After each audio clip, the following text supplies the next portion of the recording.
नमस्कार, स्वागत आहे आपलं स्वादिष्ट खमंग किचनमध्ये। आज आपण बनवणार आहोत महाराष्ट्राची पारंपरिक रेसिपी, जी प्रत्येक सणाला घराघरात बनवली जाते अशी पुरणपोळी आज आपण बनवणार आहोत। आणि त्यासाठी लागणारं अचूक साहित्य मी आज तुम्हाला सांगणार आहे, ज्याने की तुमची पुरणपोळी अजिबात बिघडणार नाही।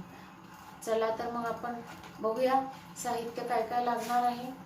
इथे मी घेतला आहे 1 वाटी गूळ, 1 वाटी चणा डाळ, हे गव्हाचं पीठ 1 वाटी आहे, मैदा 1 वाटी आहे, तूप थोडंसं, मीठ चवीप्रमाणे, हळद थोडी लागणार आहे आणि वेलची पूड थोडीशी लागणार आहे। चला तर आपण आता सुरू करूया। ही चणा डाळ प्रथम धुवून घ्यायची आहे आपल्याला। आता आपण ही धुवून घेऊया, स्वच्छ पाण्याने धुवून घ्यायची आहे।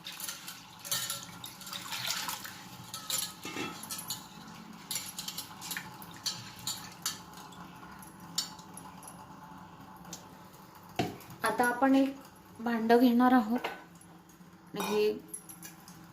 ह्याच्यात आपण 1 वाटी चणा डाळ आहे, तर आपण ह्याच्यात 4 वाट्या पाणी घालणार आहोत।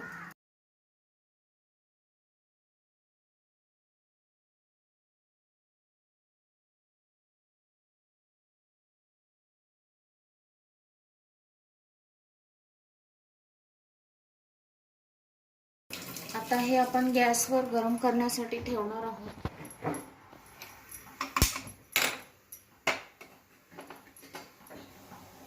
आता हे पाणी गरम झालेलं आहे। आता यात आपण थोडंसं तेल घालणार आहोत, त्यामुळे डाळ छान मऊ शिजते। आणि ही डाळ कुकरला लावली तरी चालते, कुकरला लावून 7-8 शिट्ट्या काढायच्या, छान शिजते। आता आपण ह्याच्यात घालणार आहोत।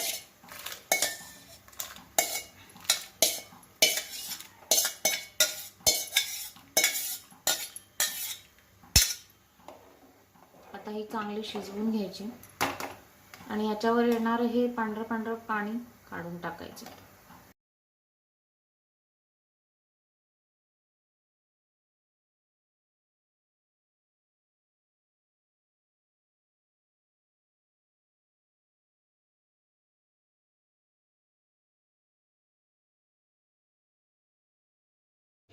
तर आता आपण चालू करूया कणिक मळायला। आता आपण घेणार आहोत गव्हाचं पीठ, मैदा,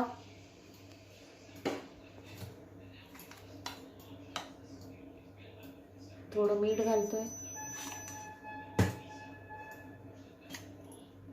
आणि थोडं चमचाभर तेल घालून घेणार आहोत। त्याने पोळ्या खूप सॉफ्ट होतात। आता आपण हे मळून घेऊया छान।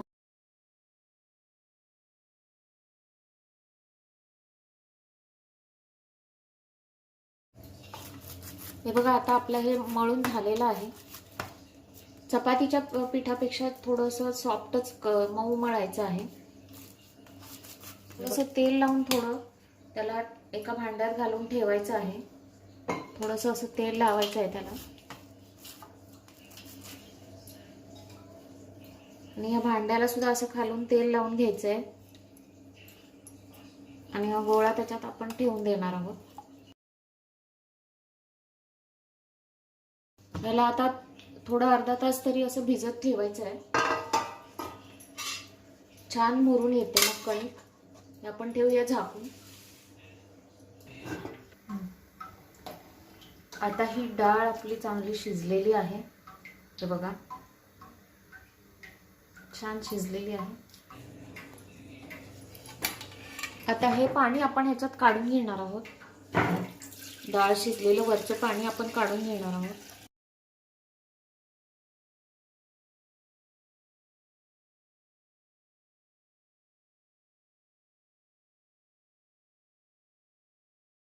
आता आपण पुरण शिजवून घेणार आहोत। गॅस चालू करूया, बारीक गॅस केलेला आहे। आता आपण ह्याच्यात घालूया गूळ, थोडंसं चिमटभर मीठ घालणार आहोत। हलवून घेऊयात चांगलं। या गुळाचं चांगलं पाणी होईल आणि नंतर ते मग घट्ट होईल व्यवस्थित. चांगले ह्याला 10 मिनिटं लागतील. आता हे गुळाचं पाणी झालेलं आहे बघा व्यवस्थित. हे पूर्ण आटेपर्यंत शिजवून घ्यायचं आपल्याला डाळ. थोडासा मीडियम गॅस केला तरी चालेल, पण हलवत राहायचंय थोड्या वेळाने. हे आता पूर्ण आटलेलं आहे पाणी.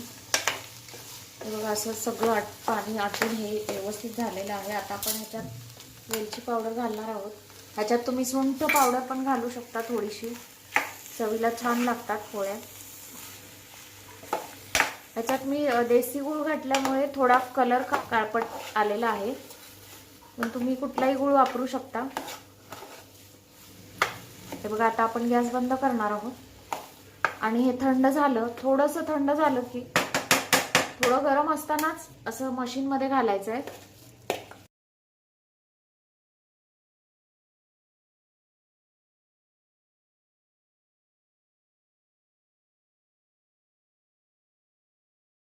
ते आपण पुरण करून घेणार आहोत. असं फिरवायचं आहे मशीनमध्ये.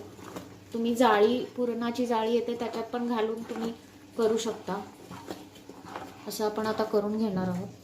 हे बघा छान पडतंय खाली. आता आपण हे सगळं करून घेऊयात. तर आता आपलं हे पुरण तयार आहे आणि आता हे कणिक पण छान भिजलेली आहे. आता आपण पोळ्या लाटायला घेऊया. हे बघा असा छोटा गोळा घ्यायचा आहे आणि त्याला असं व्यवस्थित खोल भाग करून घ्यायचे, असं पारी करून घ्यायचे आणि तेवढंच पुरण घ्यायचं आपल्याला.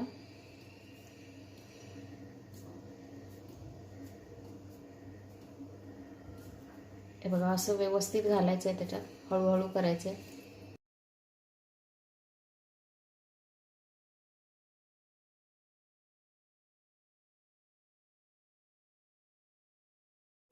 आता आपण ह्याला लाटून घेणार आहोत.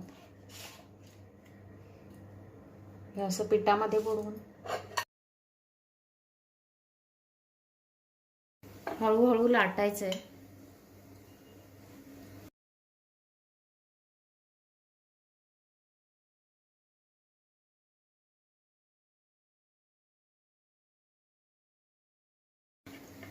आता हे आपलं लाटून झालेलं आहे.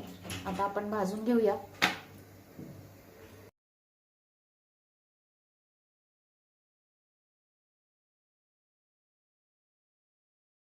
आणि तेल लावून घ्यायचंय.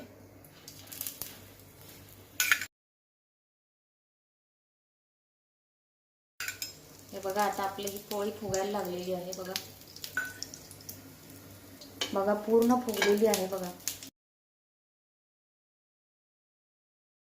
आता या बाजूने छान भाजून घेऊया आपण.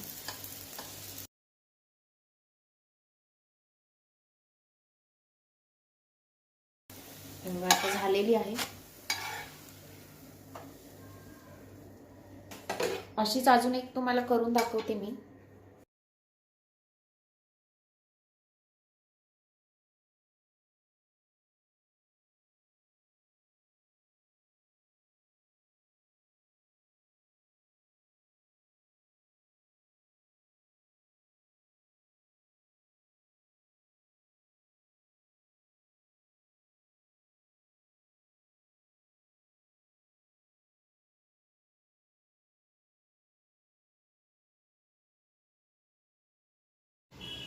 आता ह्या आपल्या पुरणपोळ्या तयार आहेत. बघा किती छान झालेल्या आहेत. अजिबात कुठेही फुटलेली नाही एकही पुरणपोळी. मऊ लुसलुशीत आहेत. तुम्ही नक्की ट्राय करा, करून बघा आणि तुम्हाला आवडली असेल तर माझ्या व्हिडिओला लाईक करा, शेअर करा आणि माझ्या चॅनलला सबस्क्राईब करा.